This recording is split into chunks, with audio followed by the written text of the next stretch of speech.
Good afternoon. Welcome everyone to El Cockerel. Today's episode 9, Lock, Stock and Two Smoking Barrels.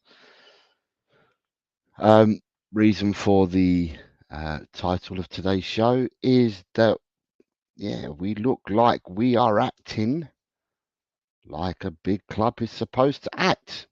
And it looks like that we're getting all our ducks in a row and aiming and preparing, hopefully, to now fire bullets in the upcoming transfer window.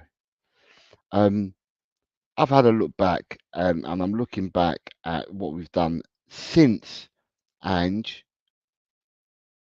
Langer, Paratici, McDermott, since all these guys have got together, and Postecoglou, obviously, since the guys have got together for a year.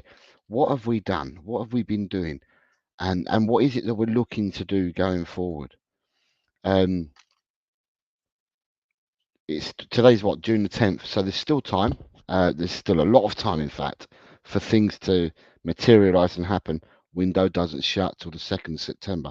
It's got nearly 2 months of this, nearly 2 months of madness, nearly 2 months of constant links, um, nearly 2 months of more stories of ins, outs, and shaking it all about. But like I said, lock, stock, and two smoking barrels, because we look like we're acting decisively in a lot of things that we're doing.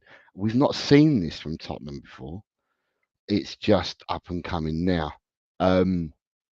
So let me say hello to some people in the chat, the ones that are here at the moment. There's not many today at the moment, but it is what it is. So the like button could do with some caressing from someone called Eltel Cockerel. Eugene is saying, hi everyone, big up and leave you out. Alan from Rectus Manor says, hi Jose, watching on my birthday.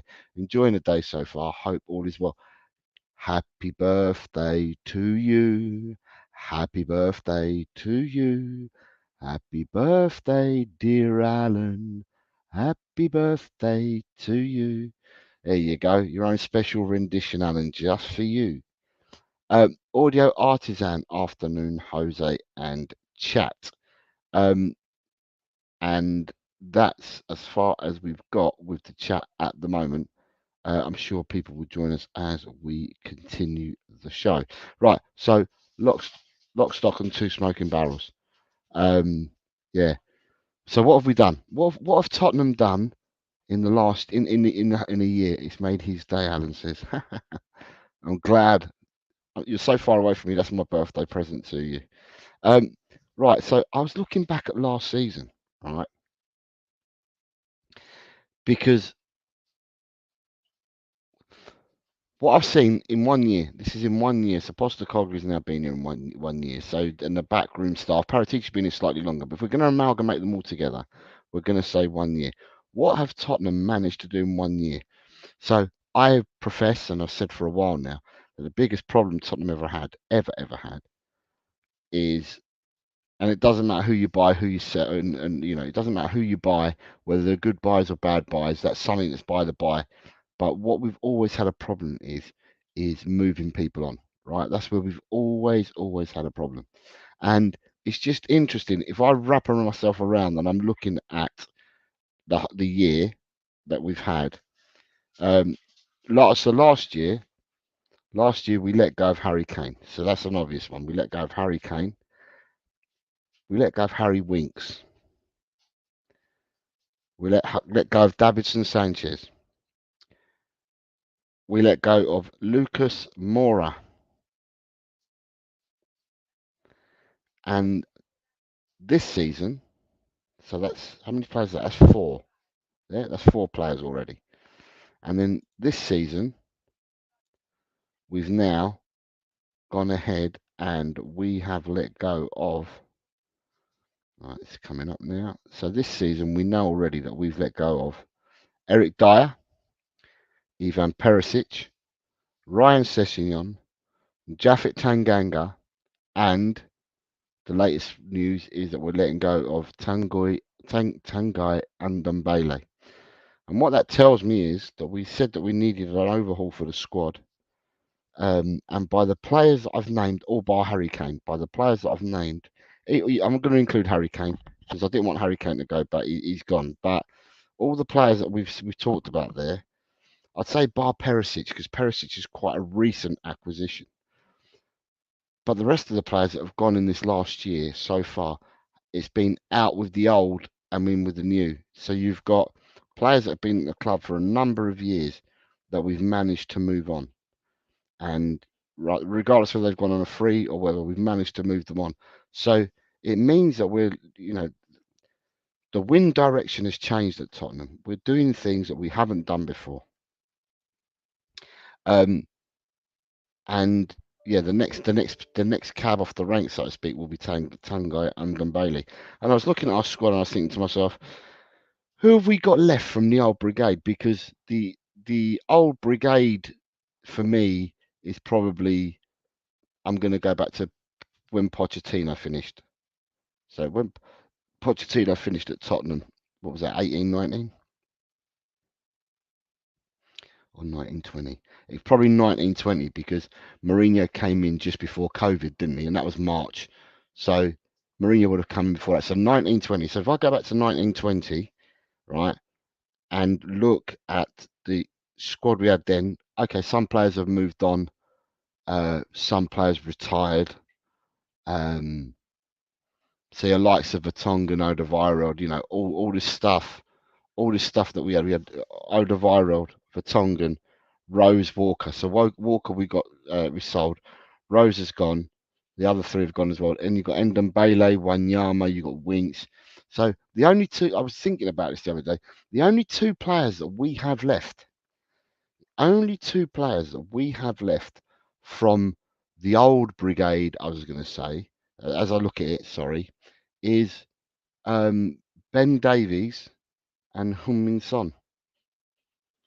They're the only two players that we've got left from what I call the old brigade, i.e., for the Pochettino era. So this is not including what Jose, Nuno, Antonio, Stellini, Mason. I'm not including all of them. I'm just talking about from the end of the era that was Pochettino. So we've got two players left. We've moved these players on in the last year, the ones that I've mentioned already. So therefore, it seems like I said, it seems that there's been a wind change at Tottenham, and that we're doing things, and we're being decisive in decisions that we're making to try and benefit and move the club forward. Now, I think we'll all agree, because we're all adult enough to know that you're not going to do everything in one window. But I ask you, do we skip? Dragon D's is saying skip. I ask you, it's what a lot of us wanted.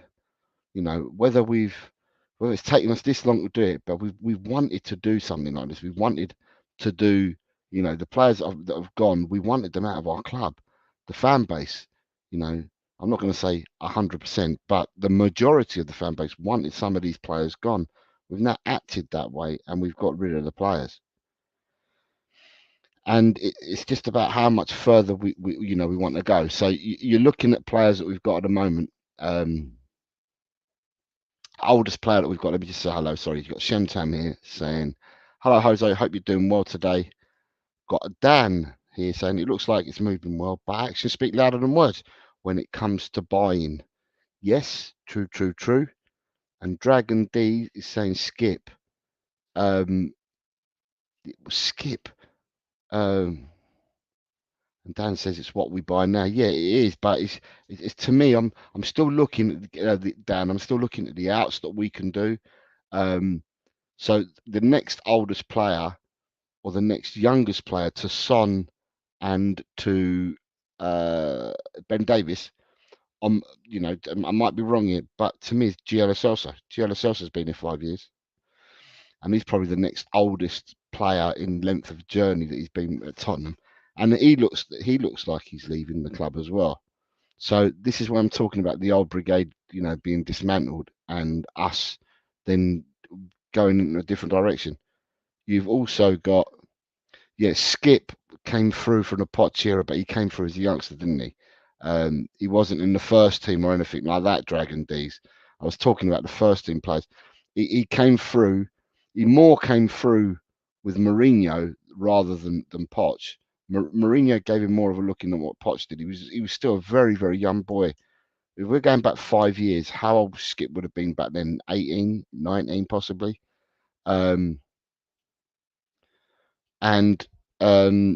yeah, so you got him, but then you're looking at other players. I mean, we know that there's talk about Hill going to Spain.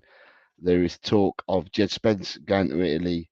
There's talk of Højbjerg, who would be another one that would be. He was bought under Mourinho's watch, but he's another one that they're looking to move on. So basically, what I'm saying, lock, stock, and two smoking barrels, is that we finally acted. We've done what a lot of us wanted us to do. Maybe over a few seasons, but in a year, that's a lot of movement.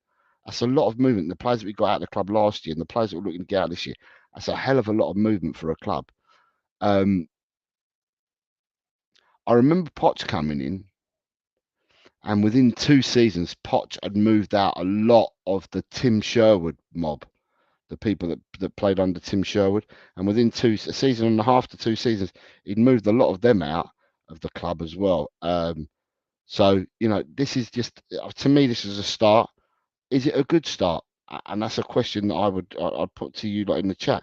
Do you think it's a good start? If we look at the stats of the players that we've got rid of in the last 3 windows, because I'm going to include, because this summer window's not over yet, but last summer, in the winter, and this summer, the players that were moving on, I think it's a very, very good start if you're looking at players that are moving on.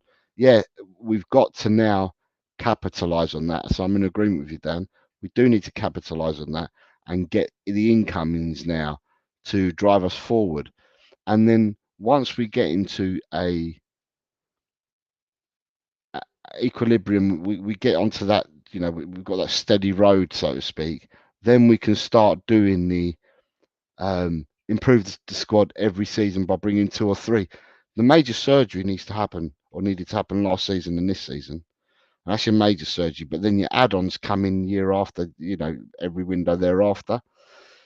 There are still, for me, quite a few players that I think that we need to bring in. I think we are vulnerable in certain positions still. And it's going to be an interesting summer to see who we're going to try and bring in. You've got Marcus. Marcus is saying, give us Rodon or we riot. Marcus, you're obviously Leeds. There was talk, there was news, and you got Daniel Coyes. There was news about that. I'll come to that. Daniel Coyes saying, big up. Hi, Daniel. I hope you're well, mate. Yeah, Rodon's another one that we're looking to ship out. I mean, I heard a report today, whether it's got any credence or not, you'll be able to tell me, you Leeds United supporters, saying that Leeds have to offset 100 million because they didn't go up this season. So under all the rulings and stuff like that, Leeds need to offset 100 million. Now,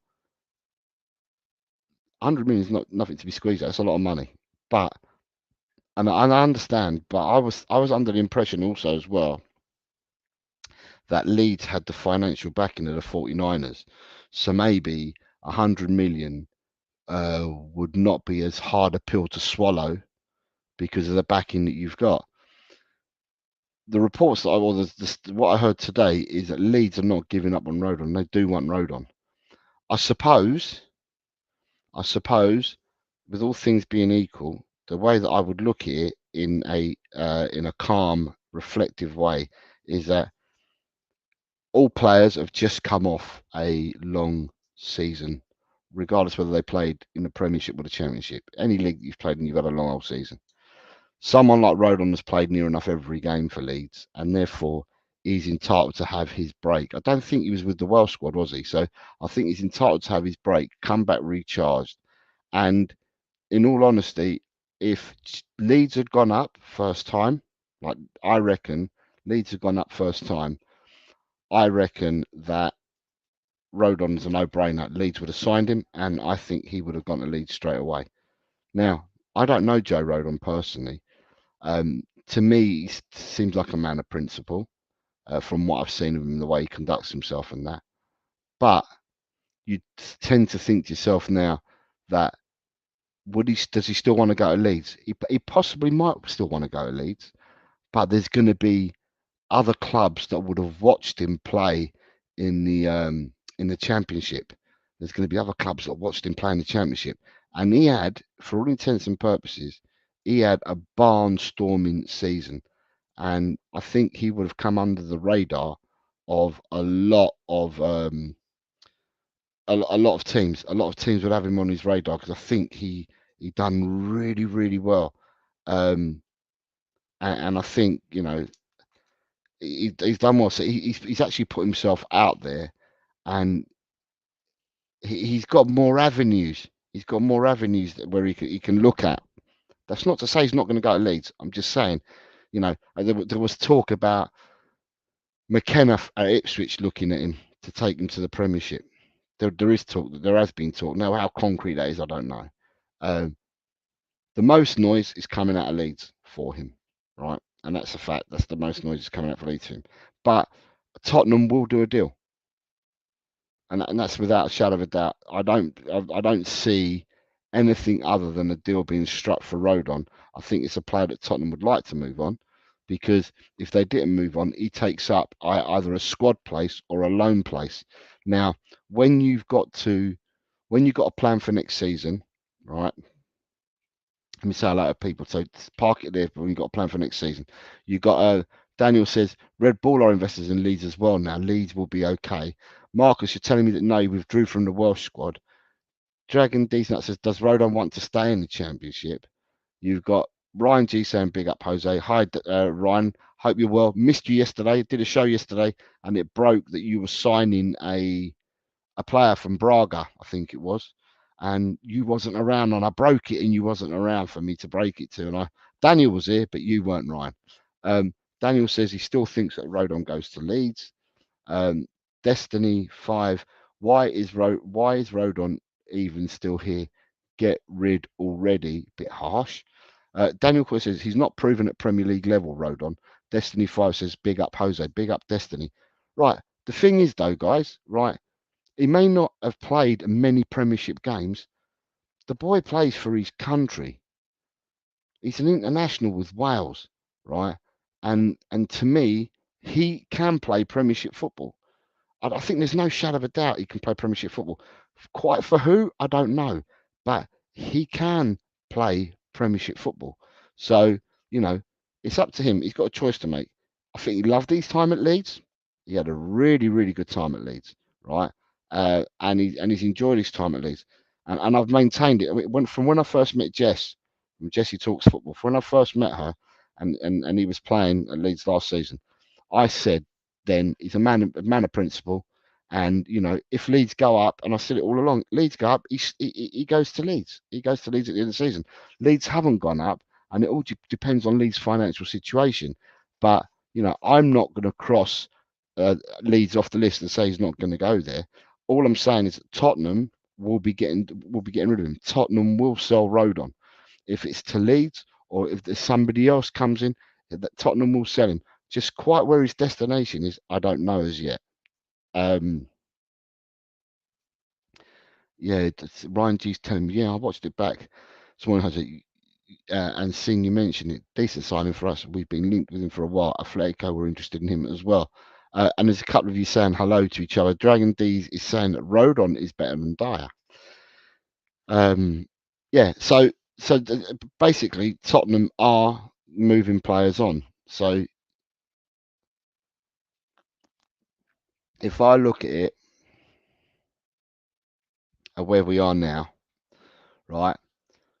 So where we are now, for me, I said last year we had a squad of 25. And I think that squad may have included Werner in it, because otherwise Werner wouldn't have been able to play.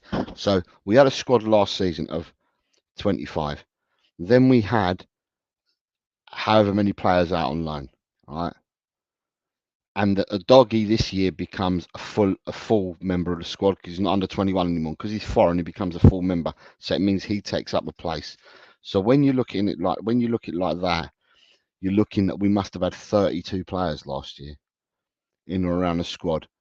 But we've now got rid of Lloris, who probably wasn't a squad player. It wasn't taking up a place because he wasn't numbered in the squad, right? But then you've got Dyer that's gone. You've got Sessegnon Tanganga that have gone. I'm going to include Lloris because, yeah, I've got to include Lloris. That's 5. And then you've got Tungia they're just about to get rid of. That would be 6. So 6 take away from 32 brings us down to 26. And from them 26 is what other players you can get rid of. Or sorry, which other players you're going to sell. And if we talk about in the pipeline at the moment, it's Royale, they're talking about Højbjerg, they're talking about Gil, they're talking about Spence, and Lo Celso. So that's another 5 players. If them 5 players were to leave, that brings you down to 21. Now, the conundrums that I was talking about, right, is for me, these are the conundrums that Tottenham have got. Tottenham will have to have a squad of 25, like every other team in the Premiership. And of them 25, 8 can be homegrown. We currently have 8 homegrown. 8 homegrown means that the 8. So when you've got a squad, you've got an A squad and a B squad. Your A squad is your named 25 players, and your B squad are your under 21s that you haven't nominated in the A squad. People don't tend to nominate their youngsters in the A squad. So you need to have 8 homegrown players in a Premiership squad. At the moment, we have 8 homegrown Premiership. Sorry, we have 8 homegrown players at the moment. That's all we've got at the club. If you're not dipping into your under 21s, we only have the bare minimum. We've got 8 at the moment. It gets trickier when you look at the squad for Europe, because for the squad for Europe, it's again 25 players, again 8 homegrown, but 4 have to be academy trained.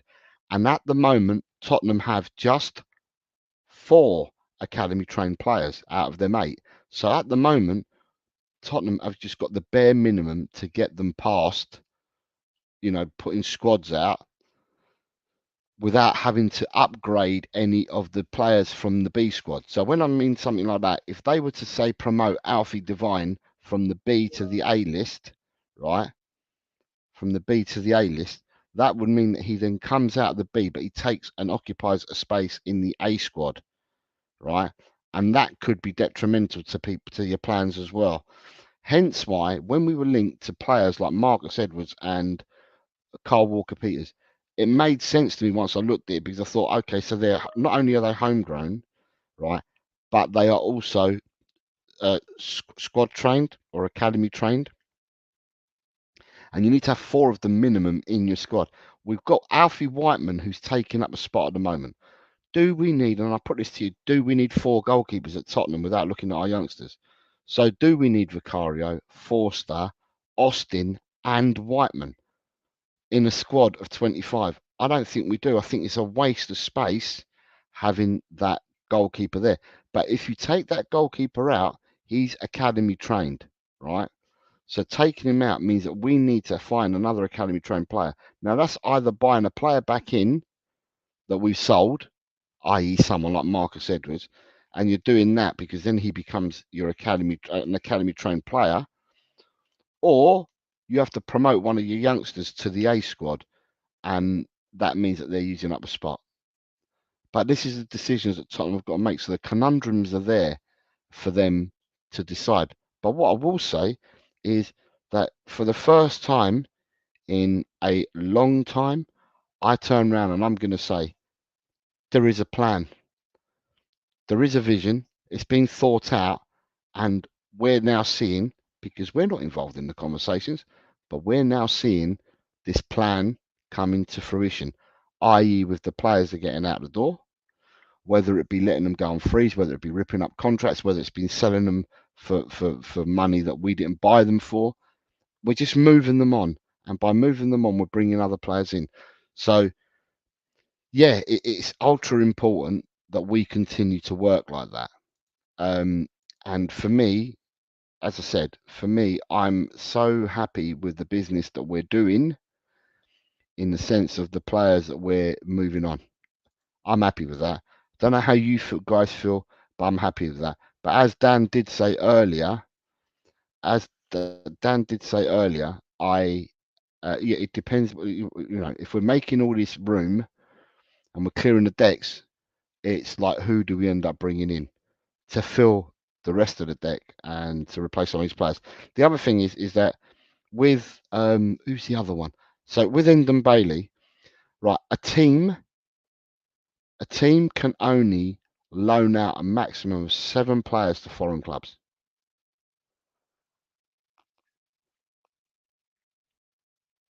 So with Endon Bailey, what they've done is they've had to think about, for the last 2 years, he's stunk the place out, going out on loan to other clubs. But if they've got plans on some of our younger players going out on loan and finding clubs that fit for them abroad, well, by taking Endon Bailey out means that they've got the full 7 spots to do that, to loan out 7 players. And he was using up a spot as well that could be better utilised by a younger player going out on loan, even to a foreign club. You've got other teams in the Premiership that send out their youngsters to foreign clubs. I mean, you can see Troy Parrott has been out in Ireland. I think Man United send their players out to, I think they got Standard Liège and teams like that. They send them out to teams like that. The foreign teams, they bite your hand to take some of your better youngsters and give them the opportunity to play in their first teams. Now, I know it's not Premiership football, but it's still men's first team football. And if you're going to Germany on loan, or you're going to Holland on loan, or you're going to France on loan, or it's nothing to be sniffed at. So to me, there actually is a plan in place, and it's nice to see that that we are thinking about these things. We're thinking about who we're going to have homegrown, who's going to be who's going to make up the numbers there, who we can send out on loan, how many berths we've got to send people out on loan. So the plans are there, and I think they're there for everyone to see. And I'm embracing what we're doing at the moment, but it does end up with the vital question that we probably all want. I don't think that possibly 70% of people that are watching at the moment care about our outgoings.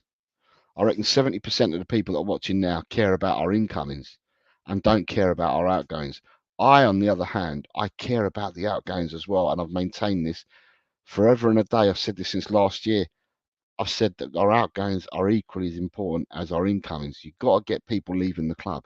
So for me, it's good. I like what I see, because I can see that the players, I can see that revolving door, and I can see the exit, and that people are going that way. Now, obviously, I've got to keep an eye on the side where there's a revolving door that says entry, and they're the players that we want to bring in. Today I've not heard and I've not seen anything new other than the stuff that I was talking about last night. And for the people that watched last night, thank you very much for watching last night, and thank you very much for scoring or playing along with me. And we were scoring the possibilities of bringing certain players into the club that we're being heavily linked with at the moment. And it was good, because it sort of gave me an idea of where some of the people in my chat, some of you Tottenham fans that are in my chat, give me some sort of an idea of whereabouts your thoughts were with the signings that Tottenham are looking to make. So thanks a lot for doing that yesterday, and I really enjoyed it. Daniel says he needs to think smart, stay surroundings that he obviously likes and needs, and probably might go next season or go to Ipswich. We'll be back in the Championship in a year's time. Ryan's in trouble for missing the stream.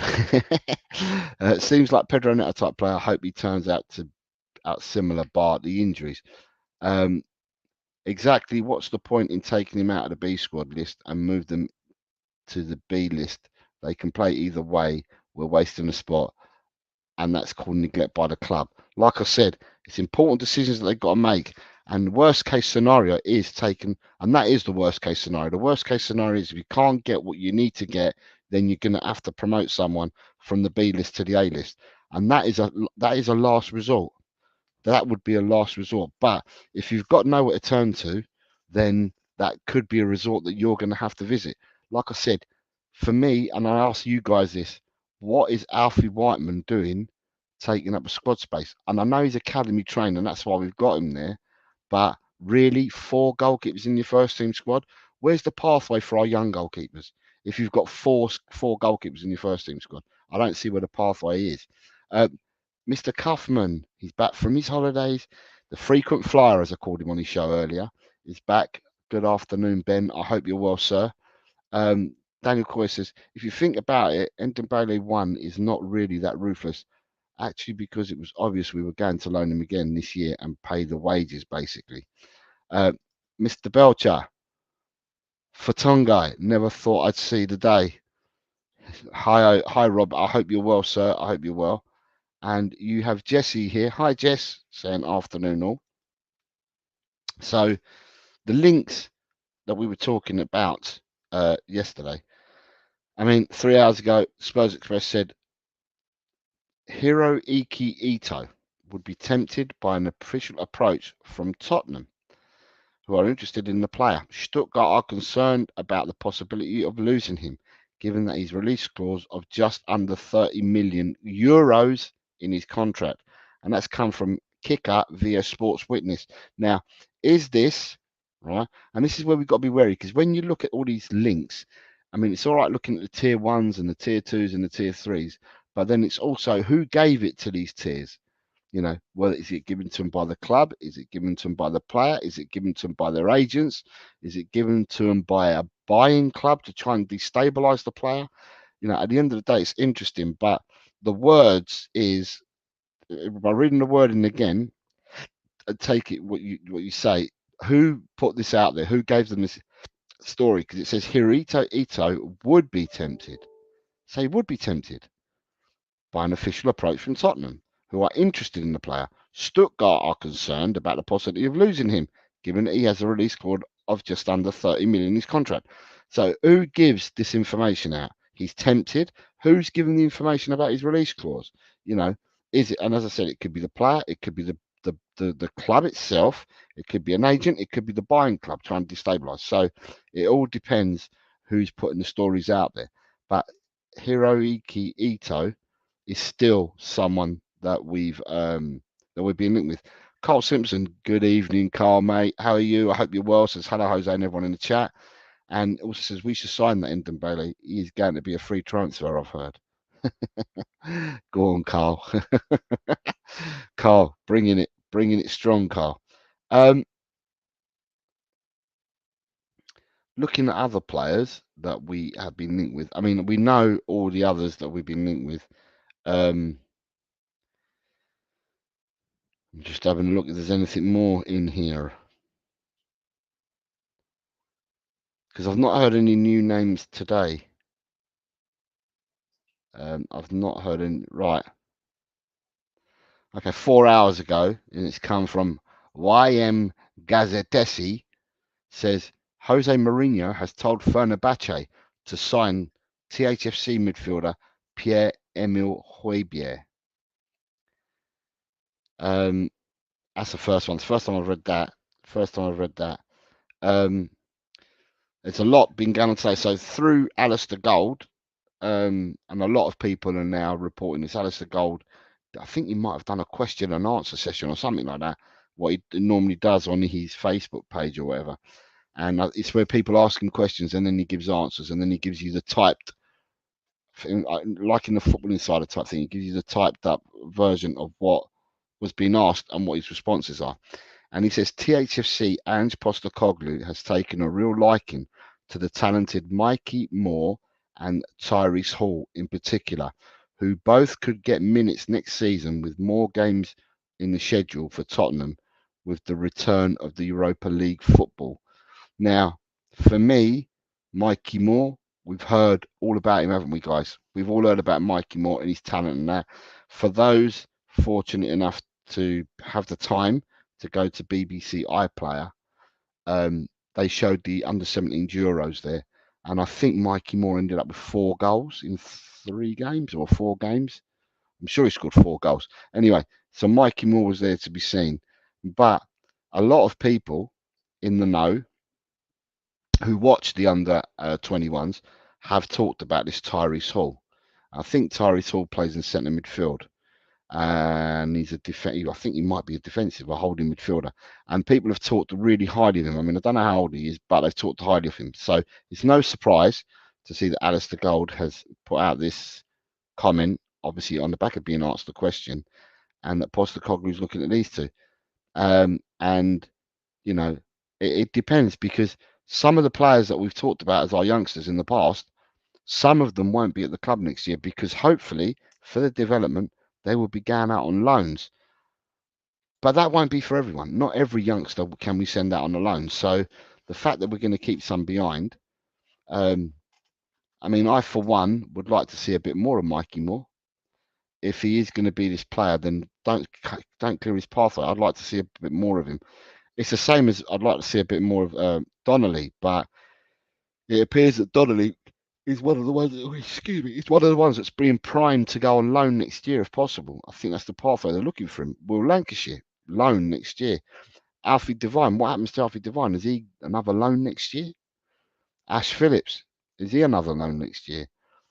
Dorrington, who poor kid ended up with injuries second half of the season. Is he another one that we're going to look to loan next year? So it'd be interesting, because the players that we want to get off the books, and the other player I forgot about getting off the books, is Reguilon as well. Although it's interesting because a lot of reports have said that Reguilon has put himself on his bio or whatever. See, I don't follow Instagram and shit like that, but it says that he's on his bio or whatever. He's put himself back in a Tottenham kit, which he hadn't done when he was at Brentford on loan or at Man United. But he's put himself back in the Tottenham kit. Now, that whether that's because he's been released at the end of his loan from Brentford to come back to Tottenham, I would have thought that unless there's been some drastic changes at Tottenham and there's been some drastic rethink, then Reguilon's probably another one. Sorry, when I say drastic, that sounds like we're doing the wrong one, don't it? Okay, unless they've had a rethink, right? Unless they've had a rethink and they see Reguilon as a backup for a doggy, then I'd be surprised if he wasn't one of the other ones that would be looking to get out the door. Ilmatic says they said Angie's favourites are Mikey Moore, Tyrese Hall, and Donnelly from the under-21s. Daniel Coy says, I think we should try and loan Phillips another year. He looked really good out on loan. And Carl Simpson says Reggie has got himself back in a Spurs kit on Insta. It's exactly. I mean, I don't follow Instagram, but that's what the rumours are. So, and as I said, whether it's because he's come back from his loan, and he has to do that because he's come back from his loan. But as I said just now, Carl, if it's unless Tottenham had a rethink and they believe that he's the man to be a doggy's competition, so to speak, then he will be another one that they may be looking to get out the door. All I know is that, all I believe, I can't say I know because that makes me sound like I'm working for the club. Right. My belief is that there's going to be a very, very, very, very busy transfer window. There's going to be far more outgoings than incomings, and that's without a shadow of a doubt. There'll be far more outgoings than incomings, but we will change up the squad again, and which is good to see. Is Reggie still here? I forgot he played for us, says Daniel Coys. Who else have we got here? Yeah, Spurs Web reported that Jamie Donnelly could get a loan move next season to increase his development, and that's come on the back of Alistair Gold's answer and question session. Who else have we got here?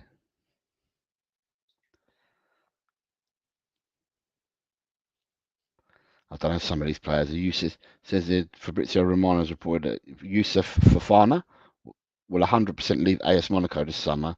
Plan on both player and club side confirmed. No advanced negotiations yet, but Fofana feels ready for a new chapter this summer.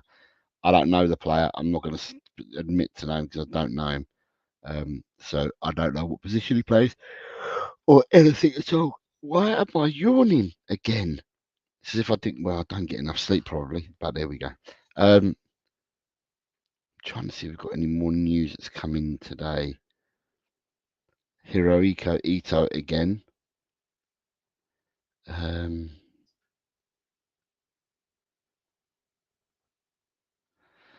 Some players on here I've never even heard of. So when I look at some of this stuff, I'm just like, who and what? Um, Whether I'm being naive or not, I don't know, but I just don't understand who they are.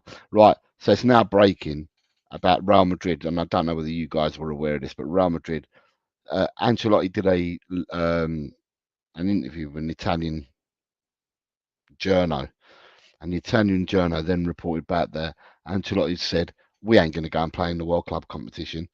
It's not worth our while," and stuff like that. And all of a sudden, the news broke yesterday: Madrid are not going to play in the World Club competition. Well, Madrid have now come out and stated that Real Madrid will regularly play in the FIFA Club's World Cup. Club has confirmed it was never in doubt. We will be part of the World Cup, and we're proud to compete to win the trophy for our fans. So he was misquoted by an Italian journal, put it out there. The world went mad. Madrid are confirming they are going to be playing in it.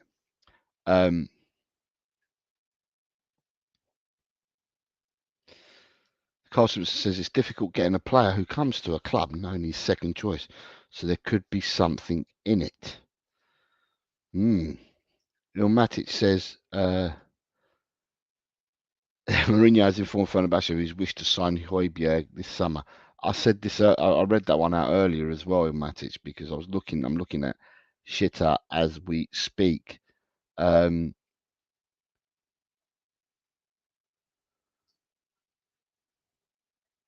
Right, another player. So this has got a Tottenham link to it, but it's not directly Tottenham related, but it's a link.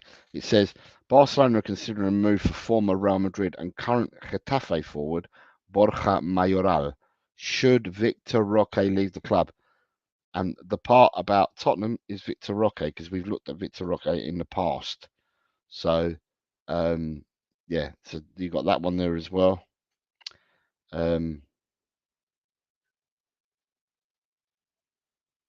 Right, so breaking news has come out that Man United want 40 million for Jadon Sancho this summer.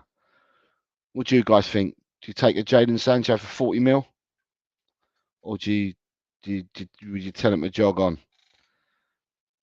Watching Jadon Sancho play for Borussia Dortmund, he looked a totally different player to what he did. He looked a shadow of himself at Man United, but he looked an absolute superb player playing for Borussia Dortmund this season in both the Bundesliga and in their European Champions Cup run. So, what would you reckon, guys? Would you keep him, or would you go for him at 40 mil? Carl Simpson says that he would offer 25 mil, take it or leave it for Sancho. Interesting. So what else we got? Have we got any other news here?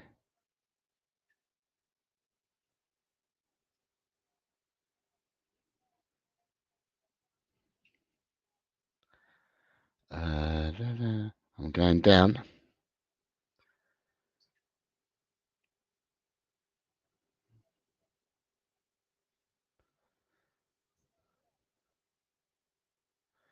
Some three boys again from what I said earlier about the Postecoglou link to the three players that he really liked.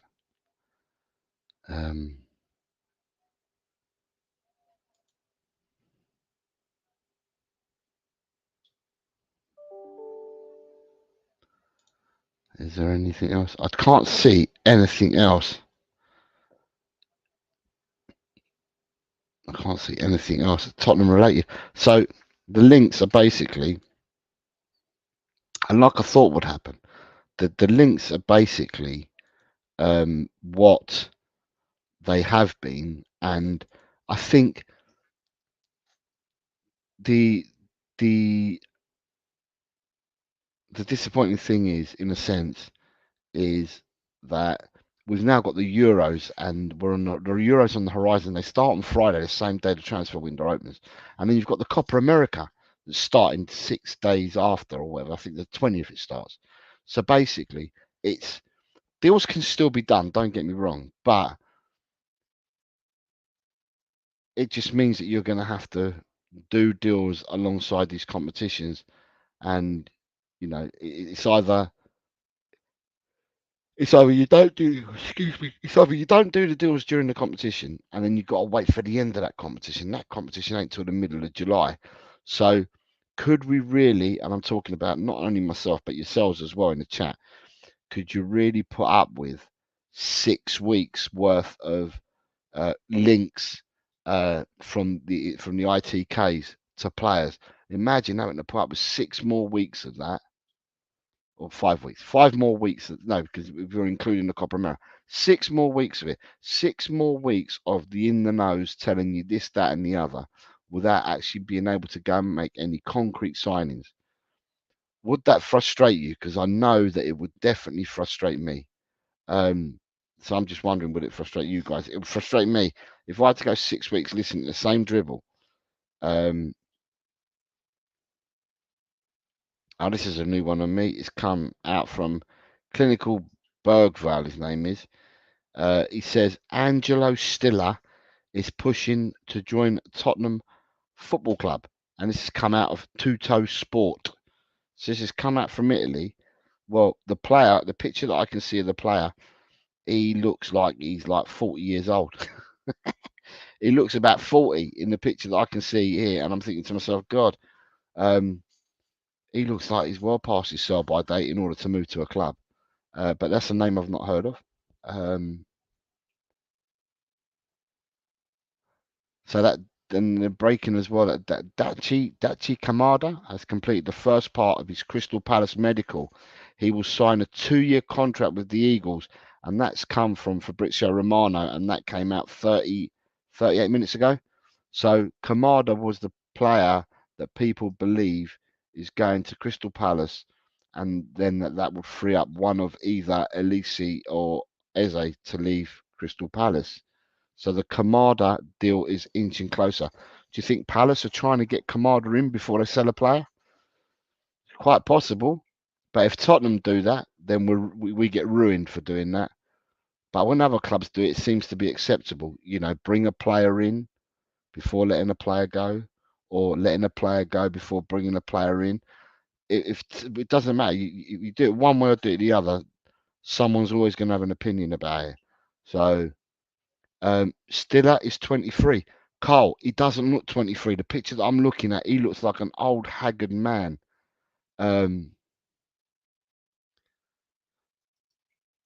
Carl says it's going to be busy week this week. It's going to be a busy week this week.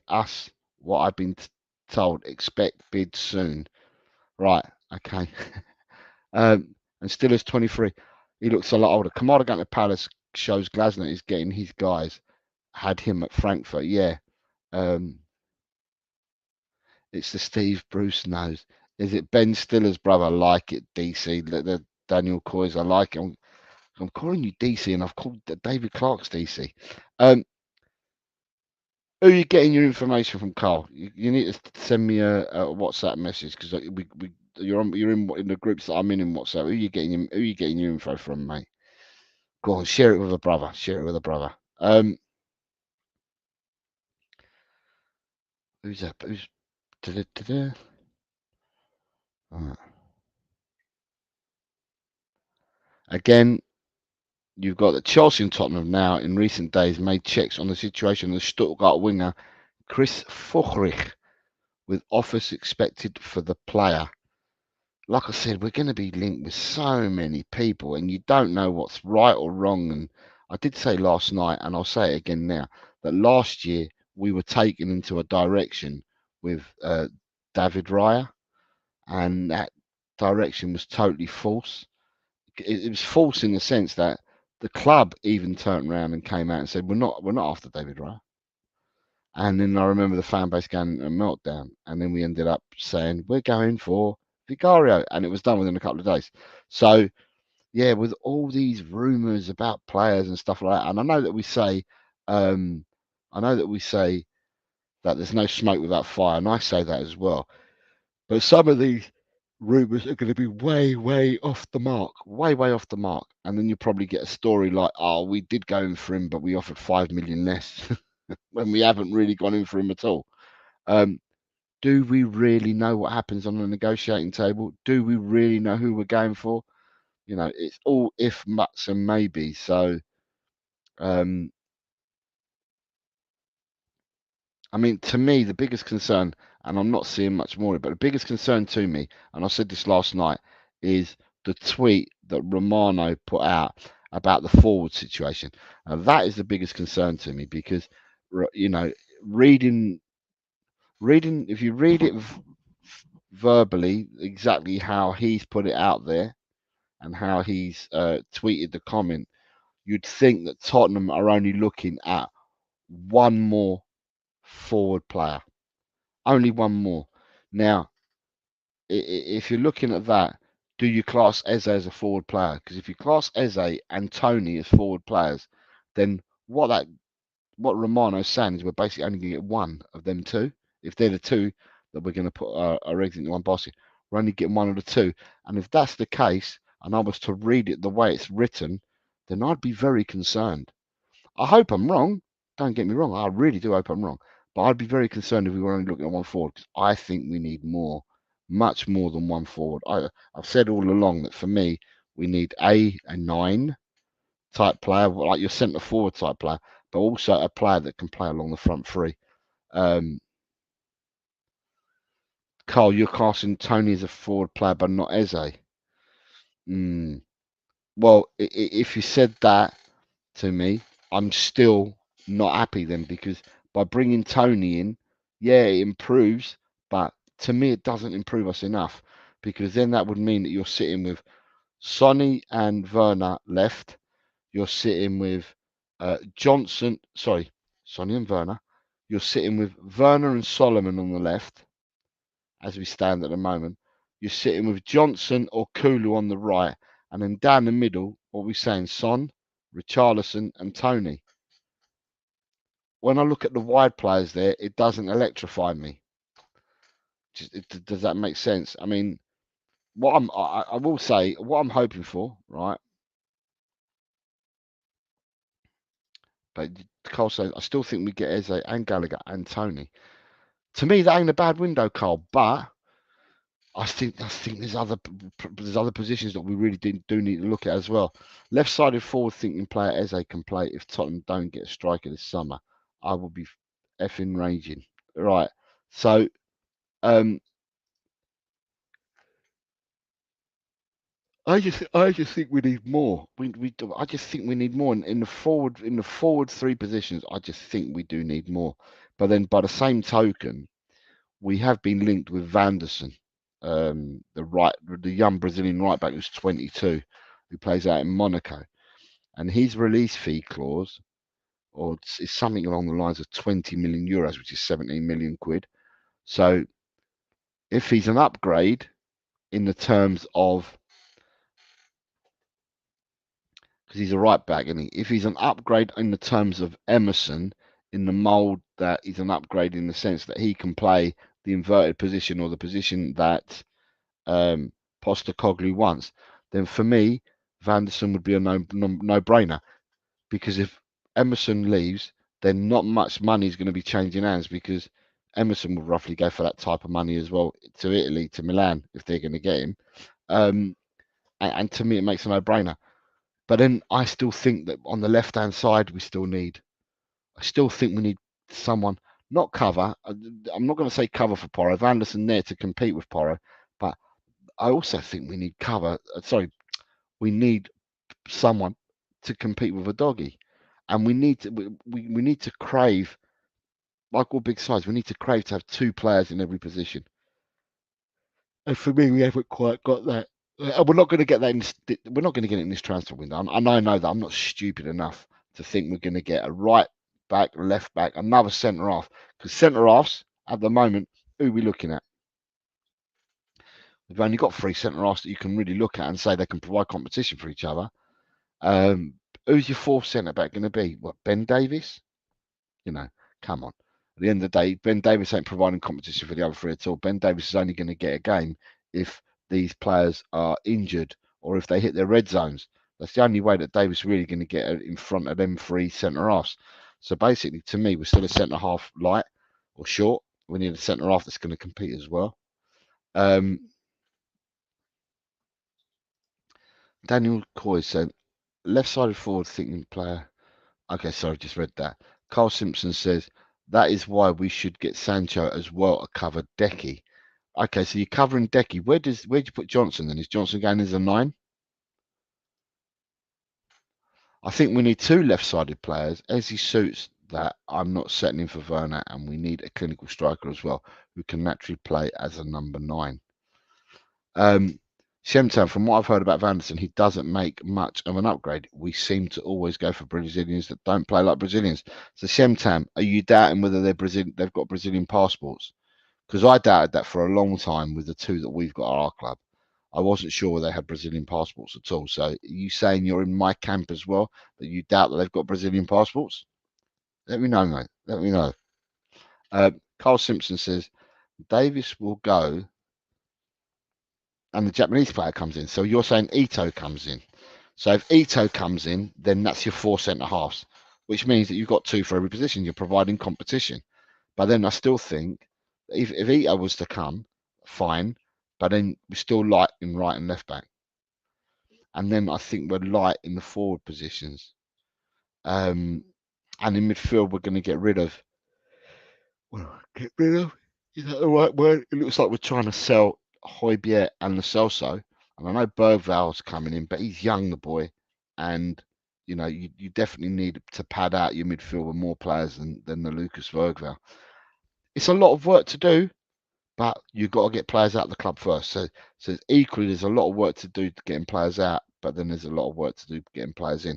And like I said, to me, at the moment, the issue that I have is that we've got a bloody European Championships. We've got European Championships, and we've also got Copa America stuck in between everything.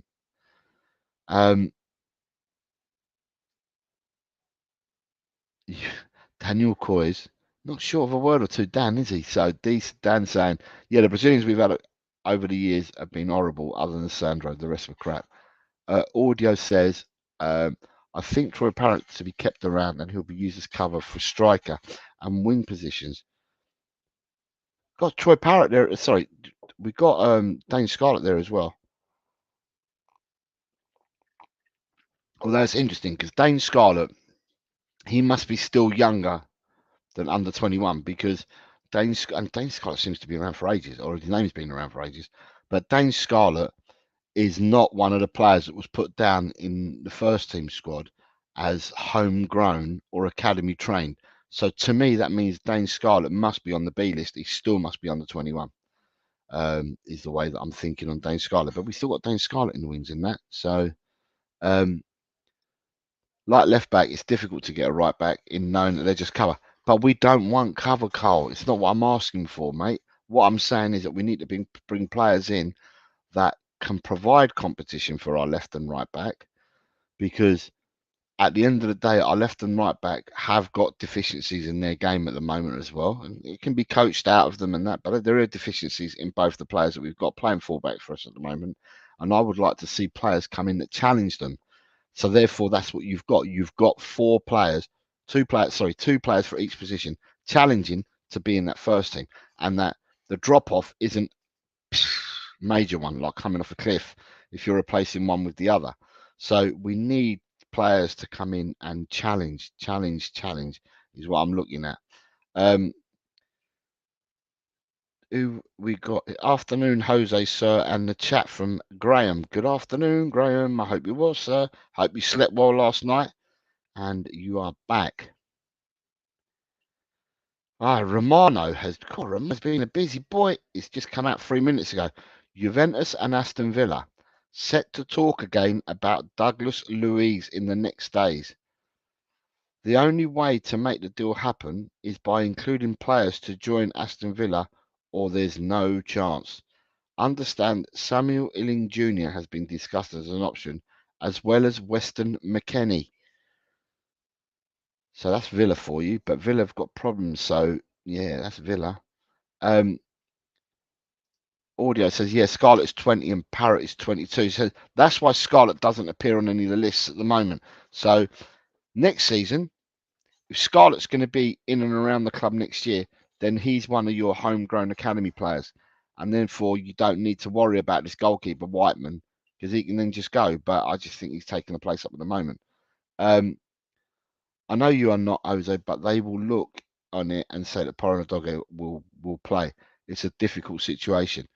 I don't. Well, you're saying that, Carl, but what I'd say is that you don't probably get players coming to a club where they're going to be guaranteed first team football all the time. Because if you were going to do that, you'd say that to every player that you were going to bring through the door. And when that doesn't transpire, you end up with a lot of unhappy players. I think that when you go to sign players, you must be saying to players, you're here to provide competition. I can't guarantee you a first team spot, but you're here to fight for that spot, and the best player gets in the team. Daniel Coy says, I agree, the drop off can be huge. That's what cost us last year when players get injured and the quality of replacements are not acceptable. Totally agree with you, mate. I totally agree with you.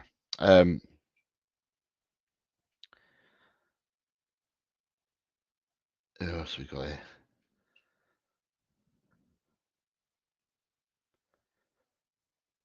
Hold on.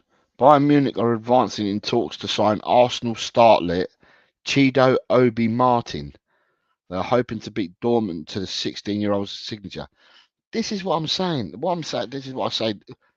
There's no shame in sending out some of your younger boys, like we did with Parrott, but even younger boys than that.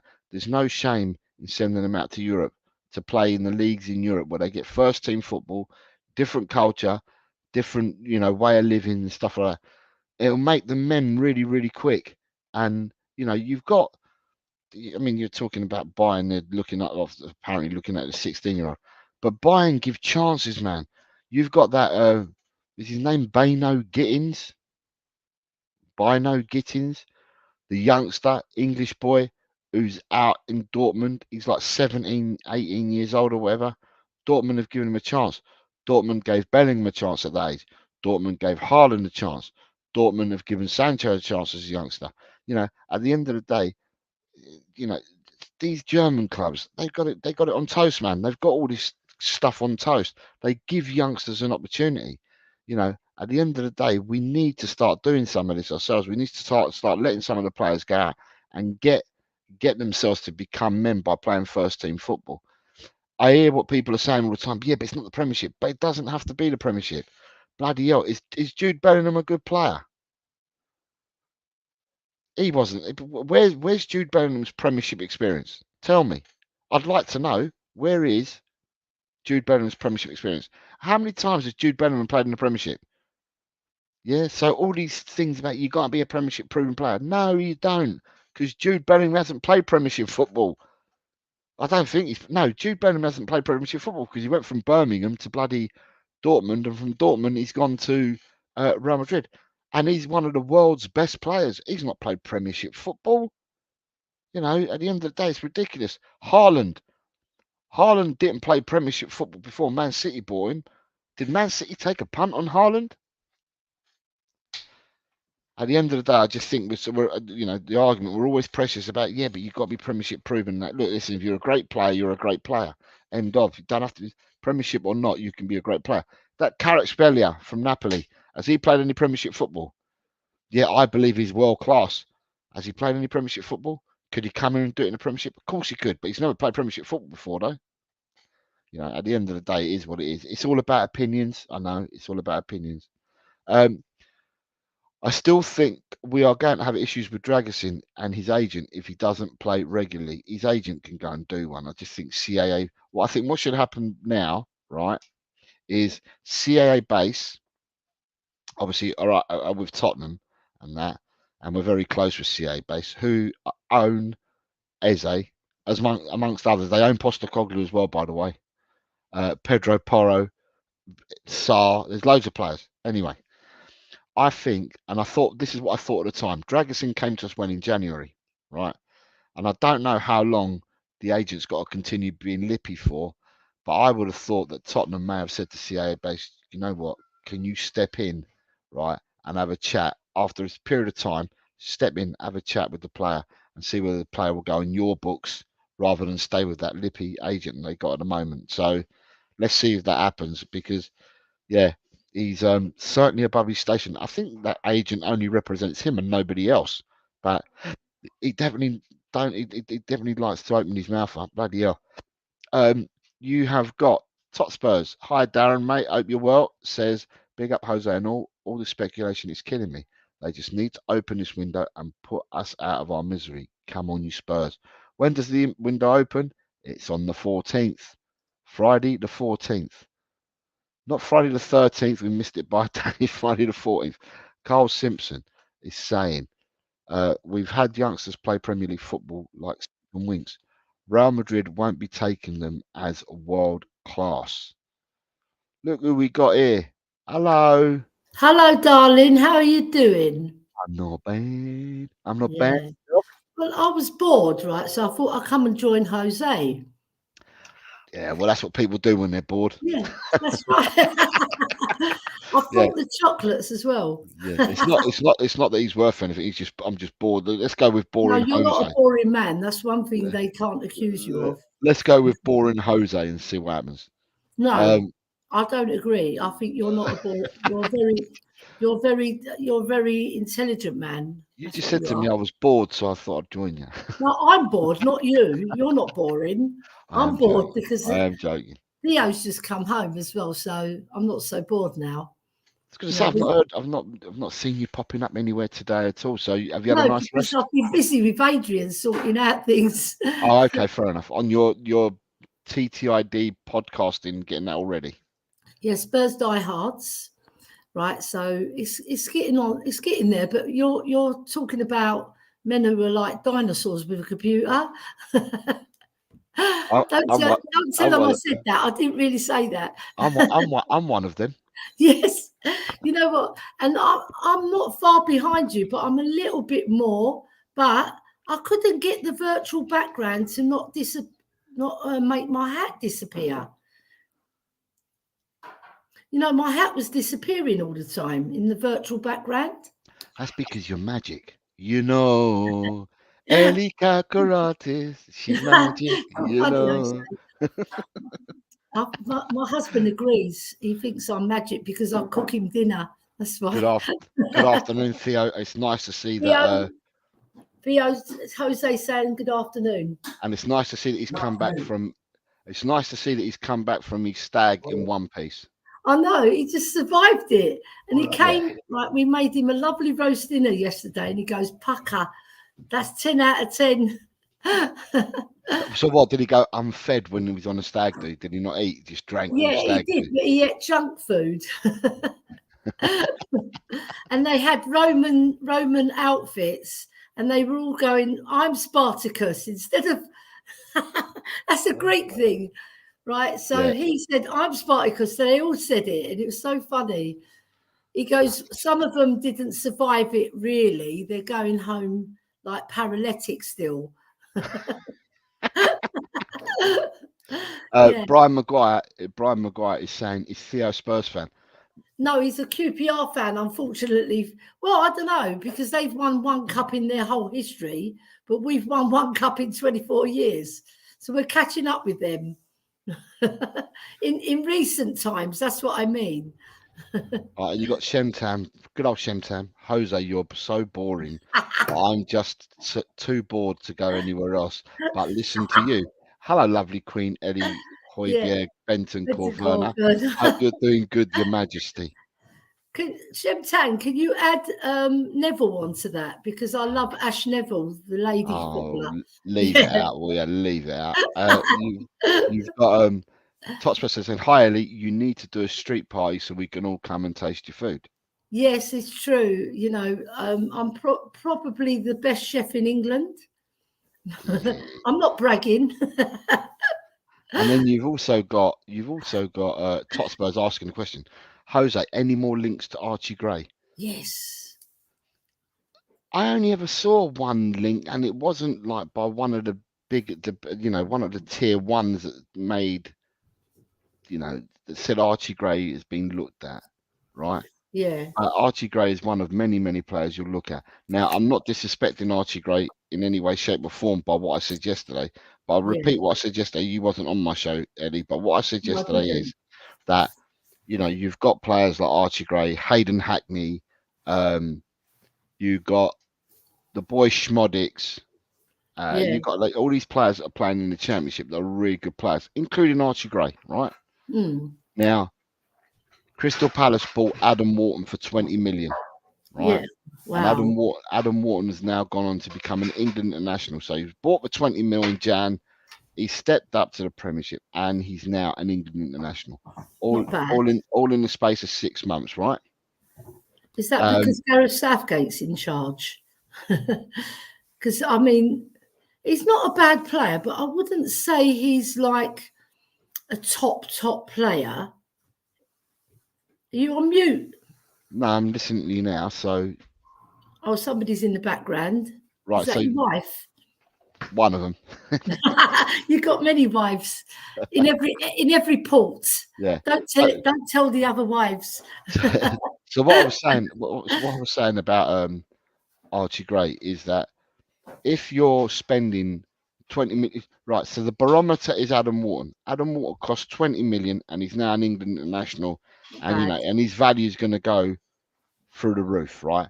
Yes. So you've bought a player like Adam Wharton. So why would anyone, unless one of the youngsters was better than Adam Wharton when he was at Blackburn, and Adam Wharton was playing really well at Blackburn, Yeah. then why would a team look to pay anything more than 20 million for someone that's just played in the championship?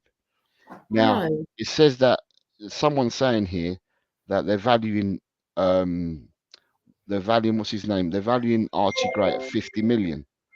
Well, I don't know how you're basing your 50 million, to be honest. That and to me, I don't think any Premiership club is paying 50 million pounds for Archie Gray, and we won't.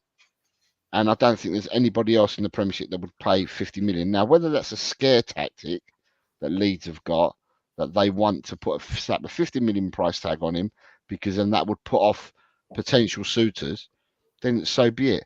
The other thing you got to look at is Archie Gray seems to be very happy at Leeds. Yeah. But the thing is, he's going to be in the Championship. So if he wants to further his career, he is a Leeds man. He's Eddie Gray's. Is Eddie Gray's son or grandson? I can't remember. But either way, he's attached to Leeds. So it's going to be a big wrench to leave. But apparently he's got. Sorry, if you listen to the people on Jess and the people on the fans from her channel, Leeds United, yeah, I think that they've said that Archie Gray's got a younger brother who's 15 years old.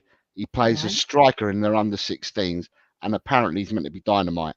He's meant to be a better prospect than his brother. He's a better prospect than Archie Gray, and that Archie Gray will stay there for the time being whilst his brother comes through. I mean, you're hearing all these different stories, right? Oh no! But you're hearing all these different stories. But to me, like I said, why he's 18 years old, Archie Gray. The one thing he's got on his hands is time, and all he needs to do is if he improves, then then his value may be more reasonable. But I can't see any club forking out 50 million for Archie Gray at the moment. I think if that's the price that Leeds want, I think I can safely say, Leeds, don't worry, you'll keep your player. Yeah, I think he's only 18. It might be a bit too early for it. Maybe by the time he's 20, he might be thinking differently. Because, I mean, what Gareth Bale came to us about was he 19 or 20? One of the two. I think he was 19 or 20, but we didn't even win a game with him for 20 odd matches. So, we drew games, but we never won a game. And then suddenly he disappeared for a little while. Then he came back and a man. He was like built, and like he was a proper player. And then he just took off from there, didn't he? He just flew. Yeah. Gareth Bale. Yeah. We're getting. Brian Maguire says great show. Tot Spurs. Darren saying I heard Leeds want 50. I'll let you read that one. Look at that. Afternoon, geezer, and hello to Saucy. Who's Saucy? Me. Well, sometimes I am, but sometimes I'm quite She a said, "Who's that? miserable Me." because sometimes I've been called a geezer bird because I know so much about football. They call me a geezer bird. That's terrible, isn't it? Yeah. Right. You've got Daniel Coy says Wharton's performances warrant going to the Euros. Well, if Minu deserves to go there, what's the difference with Wharton then? They play in different positions. Yeah, Wharton's more a 6 type player, right? yeah, And Minu's definitely an 8. He's an 8 player all yeah, day long. definitely. But he's an He 8 can that's either got be a number 10. yeah, he's an 8 that's got an eye for a goal, isn't he, Minu? He has Yeah, got but eyes for goals, so what a yeah, he great could be. goal! What great goal he scored! He curled one in. I can't remember who it was against, but it was a fantastic goal. Brilliant. He's got minerals, that player. I Yeah. like him, and he's going to improve and improve and improve. Hopefully, he'll improve so much we'll actually win something in England. You know, because we haven't won anything since 1966. Come on, we invented football, and what we're doing, we're scratching something, aren't we? We're not lifting the cup. Like somebody said, they're the Spurs of international football. We've got big John's here, right? And little Big John. Big up Big John, I Jose and love him. Ellie He's marching on lovely. together, and you have more chance of getting Mbappe than Archie Gray. I Like, nearly choked on their show, Jose. Yeah, Jose. I nearly choked on their show. Right, I was eating some nuts, right? and one went down the wrong hole, and I was Okay. choking on their show. So I had to mute my button so that everybody can't hear me. Then I put my camera off so nobody can see me, and then I just recovered. I wasn't on death's door or anything like that, but it was so painful because it was one of those grazed nuts. Yeah. Yeah. Is this when you were pretending, or is this when you were really No, drinking it's when they were No, doing I said, England Iceland watch yeah, I said, along. is this when you were pretending, or was this when you were being real about drinking Malibu? Yeah, I was. Oh, you was watching that show then? Well, I watched it, Ellie, and then I had a conversation with you off air, right? And I said, "Are you pissed, Ellie?" And you said to me, "I don't drink." So I was like, "Hold on," but I I know. watched you on the I show only, drinking Malibu. I know. I don't drink, but there's occasions where I'll have one. Yeah, And it was England, and I thought I better tank up because it's England playing. yeah. You know, you want to be. I mean, I only had one. See, I'm on a Yeah. stream. Hold on a minute, my husband's talking to me. Okay, right, right. It's Daniel Coy says, "I'm not saying more based on position, Jose. I'm saying Wharton has had a good second half of the season, and so has Minu, and it's both their first season. So why people question Wharton's decision? I'm not questioning his decision. And what I'm saying is that you Yeah, buy Wharton for 20 million, and he goes on to be this first team player, or he gets into the England squad. His performances have warranted the value of 20 million they yeah, paid. And when you're looking at Wharton and getting him for 20 million, you measure that against other players in the championship. I know. And Wharton, what I'm saying is, would people invest more than 20 million on other players other than Wharton, who Wharton did really well for his side and was a cut above? You know, I can't see clubs spending more than that 20 million. I think that's the barometer, is the 20 million is what I'm trying to get to. Well, the And if he's adding Hungarian boy done better than him. He Schmodic, scored, yeah, he scored so many more goals. different positions. Yeah, I know that, but when you're talking about spending money, I would rather spend money on that guy and take a risk than the other guy because we've got a 6. Yeah. We've got a 6 in Saar. I'm not talking about us. I was talking about in general. I Yeah, wasn't talking about us. I was talking about in he's general. gone to Crystal Palace, hasn't he? Anyway. Yeah, Wharton's gone there for 20 million. So, but what I'm trying to say is that's the sting. The sting was 20 million. Yeah. So, why would Premiership clubs pay more than 20 million for any other players if Wharton was the one that was a cut above the rest of them and only paid You know 20 what I million for? mean? They're gonna bargain him down, especially Levy. He'll be at Well, the front desk. I'm talking about any club. It doesn't have to be Tottenham. I'm talking about any No, club. well, He's I'm not going just to saying pay. our club, because obviously we love our club more. I would say any club wouldn't pay it because they're saying if that's the benchmark, We're not going to pay any more than 20 million then. Dragon D's Nuts has got a comment there for you. You don't want nuts in the wrong. I know, do you know? I knew something rude would come in, but it's all right because Bobby Kay will be in with his tissues in a minute. You got Alan saying hi, Ellie. Hello, Alan. For people that don't know, it's Alan's birthday today, and I sang happy birthday. I sang happy birthday to him at the start of the show because he came and we put a comment in. So I've already wished him a happy birthday. Happy birthday to you. Happy birthday, dear Alan. Happy birthday to you. Oh, there you go, Alan. Look, you've got another one sung to you. Look at that. And he says thank you. Although when I did it, people have to watch back. But I thought when I did it, I sounded more like Marilyn Monroe when I sang. Yeah, I was on the. I was on a rant yesterday because I had to get it all out, Jose. So I'm sorry that I bashed your ears. No, you didn't bash my ears at all. You're fine. What's wrong with you? You've got strong Spanish ears. Other people, they just walk away from me. Right. What I will say for the people that are here at the moment, Ellie, are you doing a show still at 7 o'clock tonight in an hour and a half? Yeah, right. And I would love everybody to join me. Whoever's in our community, I'm going to put the link in the chat as well because I've already got 3 main guests, but I'll put the link in the chat later on. Once we've got through most of the nitty-gritty, I'll put the link in the chat so other people can join me and have their say on the board and the team and Postecoglou and how it all fits in. Yeah, because a lot of people will leave you in, a lot of people will leave you out. Some people will leave you on the bench, give him a chance.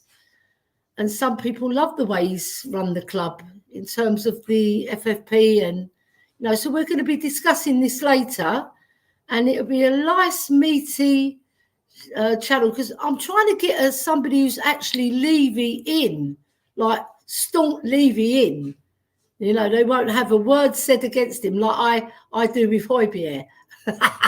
Have you not found anybody No, and I've not found anybody who's going to vouch for Højbjerg like I will.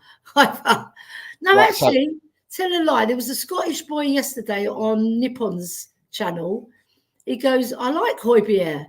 And I thought, bloody hell, I haven't heard that for a while. So can I just say to people, just to remind people, right, in an hour and a half's time, right here on Hotel Cockerel, yes. Ellie is hosting a show. I am indeed. The show is called, let me go back and have a look because I know I've got it somewhere. Well, I've put it on the banner, but Colin's changing the thumbnail as we speak. I was going to say I spoke to him because he's out and about, and he said to me he's going to do it for you. Yeah, I sent it to him, and I did send him a voicemail that I'm going to send him a couple of pictures that I want on the thumbnail. Right, so he just text me actually. I will get it done ASAP. Yeah, so he's told me already he's going to do it because he's got to go to work, but he was out at the time. So Ellie's doing a show in an hour and a half's time here on Hotel Cockerel, and it's called "Support the Team, Not the Regime. What's Gone Wrong? Why No Trophies?" So that's right. People want to join Ellie at 7 o'clock on here. Hit the notification bell. Hotel Cockerel at 7 o'clock. I cannot defend one or the other because I'll be playing football. It's Monday night. And also you're Switzerland. I play football. It was quite interesting. I went on a show yesterday. I went on Time Added On. Yeah, I love that show. And it was the guests were Danny, Brian Daigle, and me. Right. That's a good combination. Right. And then they gave us a question. We were being questioned on, and I did this in my show last night as well, what the chances were out of 10 on signing Eze. So if you had to say there's no chances, 1, 10 is right. And we did that, and I came out with 6 out of 10. Alan came out with 7 out of 10. Danny said 8 out of 10. Brian Daigle said 9. All of a sudden, Brian Daigle decided to tell everyone, right, and we're called negative, and we're called negative. I know. Me, you know, Brian Dan Daigle is so misunderstood, right? No, he's brilliant. This is a shout out for Brian Daigle. He's the most positive Spurs fan I've ever seen. I mean, like, I'm positive, but he's like up there. He wants the best for our club, right? And if it means Levy going out, because that's what he wants, because he doesn't see him as progressing our club to win trophies. He's progressing our club to win money. He's very good at that. He's probably the best chairman in the league at making money.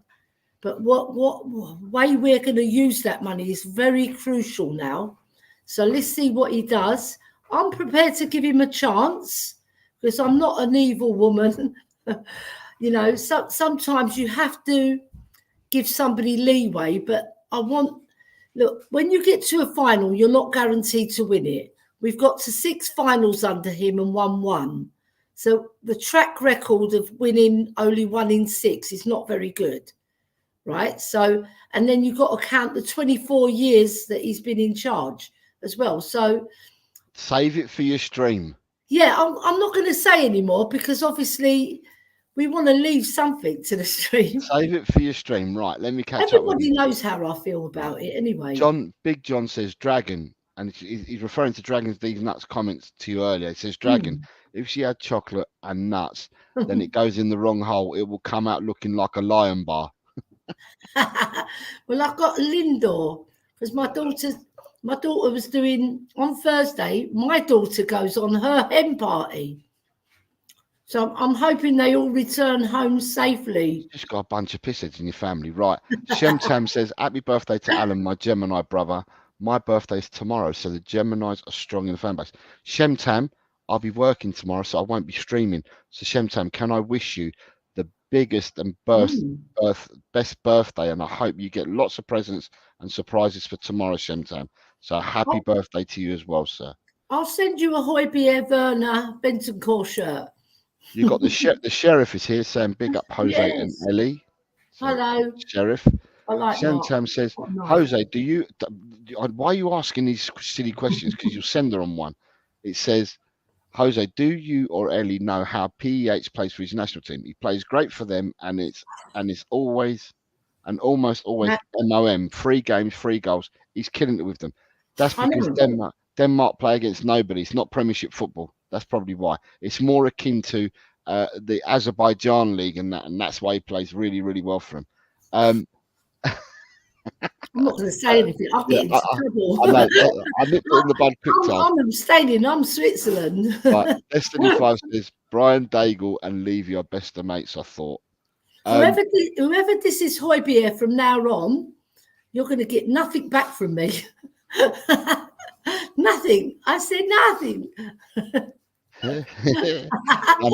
It's when Manuel says, I know nothing. Mr. Faulty. Who is Højbjerg? Who is he? Is he a footballer? Is he a chef? I don't know. Right. Big John says, hit the likes or Ellie will go nuts. Yeah. You know, when I go nuts, people run away from me. Right. Daniel Coy says, like I said before, don't give a crap what Højbjerg does in a Denmark shirt. But I think the Denmark manager does. I do like it when he scores because I post it everywhere just to rub it in.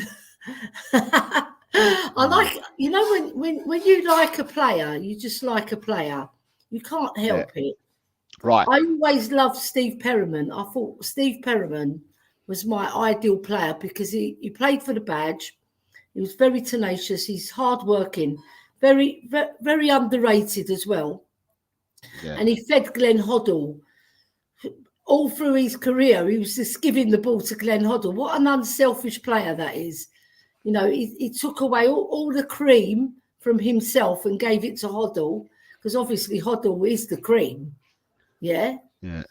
But for a player to do that for the entire career while Hoddle was there, and when he lifted that FA Cup in 1981, I was the proudest woman watching him. And I was just coming up to 19 as well, about 4 or 5 months away from being 19. And I remember I was in the stands wearing hot pants with my brothers, I was wearing hot pants. You don't have to picture this, people. Right. And I just remember how proud I was.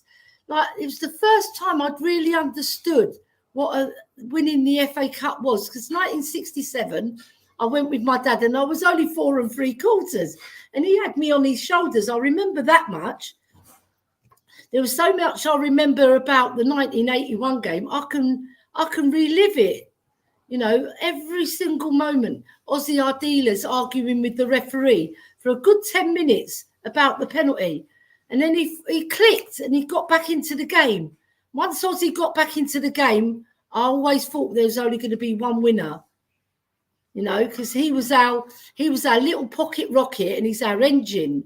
And he links up lots of our play. Whereas Glenn Hoddle, he's the genius, you know, he'll do that fantastic pass and he'll cut open defences. Whereas Ozzy, he had a different role. Once he got back in, I thought, we're going to win this, because I said to my brothers, we're winning this, because Ozzy was focused then, because he lost his focus for a good 10 minutes. Yeah, I loved that game because there was lots of scenarios in the game that really made you think. Yeah. Right. You got a tequila here says PH is the most meh player ever. Ellie, he's okay, but just okay. Bless. I say nothing. Daniel Coy says, when Højbjerg has a howler next week against England, Ellie, I want to hear the fair criticism. Do you know what? If he scores a hat trick, I'll be posting every goal everywhere. And Tequila's also saying always room for hot pants. Yeah, there is. Always room for right. Ellie, I'm just going to ask you one last question because I've got to shoot to go and play football. Yeah, right? okay. So the question is, I'd name the show Lock, Stock and Two Smoking Barrels. Do I want to marry Højbjerg? And I would say no. No. I said the show was called Lock, Stock and Two Smoking Barrels because I've been naming them after films, and I've named it today because I think Tottenham have finally decided to act like a big club. Lock, Stock, Two Smoking Barrels. Oi, Ndombele, out. Get out of that. Not get out of my pub. Get out of our club. Yeah. So with that, do you think is there a wind change? Do you feel that there's a wind change at Tottenham at all? I really hope so, but I'm not sure because they always let us down. They'll get one really brilliant player or like not even a statement signing sometimes, and then they'll fill it up with dross. Or a player we've never heard of, and you have to Google it, like Danny Rose alluded to, right? And it's just disappointing all the time. And we don't fill the positions we really, really need to push on. Like Liverpool, they identify their positions, right? They say keeper, centre half. If we get those two, we're cooking. We don't. We leave the whole of that season up to January without Dragusin. We should have signed him then. Or got someone else, you know, so we had cover. We didn't have no cover and we had to play Davies and Royale, right? Yeah. They give their all, but they're not the bee's knees in those positions. You know, they try, the lads, don't get me wrong, but they're not the finished article and they're not good at that position, like a proper centre-half or a proper right-back or proper left wing-back, you know. I think where I was getting to though, Ellie, when I'm saying the wind change, right, where I'm trying to get to with that, I know what you're trying to say. It's not about the players that we bring in because that has to follow. But for me, in the last 5 or 6 years, the biggest problem that we've had at Tottenham is getting players out the door. Yeah, right? Because they've wanted to hang around like bad smells, and we can't get rid of them for love nor money. Loans haven't worked out, everything. But looking at last season, right, we got rid of Lucas Moura, Davinson Sanchez, Harry Winks. Then we've got Dyer's gone out the door. Then we've got Lloris gone out the door. Now we've got Tanganga gone out the door. We've got Sessegnon gone out the door. And now we're saying Ndombele. Now, they're the players out the door. But now we've got other players that we're going to sell out the door as well. That's what I'm saying about the wind of change. For me, Tottenham have never been able to get rid of players or make decisions to get rid of players. So I'm on the stream, Ange. Right. Now, I get what you're saying. right? But it'll only be good if we get out. See, it's good, very good getting out the players. Don't get me wrong, but it'll only be good if we replace them with really, really good players who are going to take us on to that next level. Because we've always fallen short. Yeah. We always leave ourselves short. Like in the Champions League final, for example, 2019, the aftermath of that, we don't support Pochettino. So if we do the same to Postecoglou, what do you expect? Do you expect the same result? Do you expect to stay the same and we don't win any trophies? Because I don't want that. I want our club to be up there challenging and winning. Right? Yeah. We get to the final. We've got enough kudos in the team to win the match. Right? And some people would argue we had enough against Liverpool because we dominated the match, really. We had 63% possession. We didn't do much with it, but we did have a lot of the play. So I want to see us progress where we get the players in the right positions and they're the finished article, not just an 18-year-old boy who's got potential. I want somebody who's really, really brilliant at their position and can make us cook and win trophies. Because at the end of the day, you see the other teams. Look, Manchester United, right? They didn't cook this season, but in the FA Cup, they stepped up because they knew that was their only chance of getting a trophy. And all their big players stepped up. But if they other team played, if Man City played to their potential, they wouldn't have got nowhere near Man City. Right. So I want us to do, even like a Man United, even if we don't do brilliantly in the league, win a trophy, because that breeds success if you win trophies. Look at Man City, they've proved it. They're winning year on, year out. They've won 4 league championships on the trot. Right. So I want to be that. I don't want to win 1 league trophy and then we don't win another one for 20 years. Yeah. You know, Right. I want us to get there, be the all powerful, and then stay there. Okay. So therefore, right, I will say, because I've got to shoot, the Queen has spoken. I have. There she goes. The Queen has spoken. Now, reminder to everyone: in an hour and 20 minutes, back here on Hotel Cockerel, the Queen will be on with her guests. And they will be doing a Levy show about the no trophies and about the Levy era and that. So for those people who are not playing football like me, come back and join the stream. Come back at 7. In an hour and 20 minutes. Hit the likes, support Ellie, support the stream, support what Ellie is doing, saying, and I will no doubt watch it some stage later when I come back from Bring your best game. Talk the talk and walk the walk. But for everybody, thank you very much for watching. And as always, it's come on, you Spurs. Yes, I agree. She agrees with me. There we go. I do. See you later, everyone. Come on, you Spurs. Come on. Bye. Bye-bye.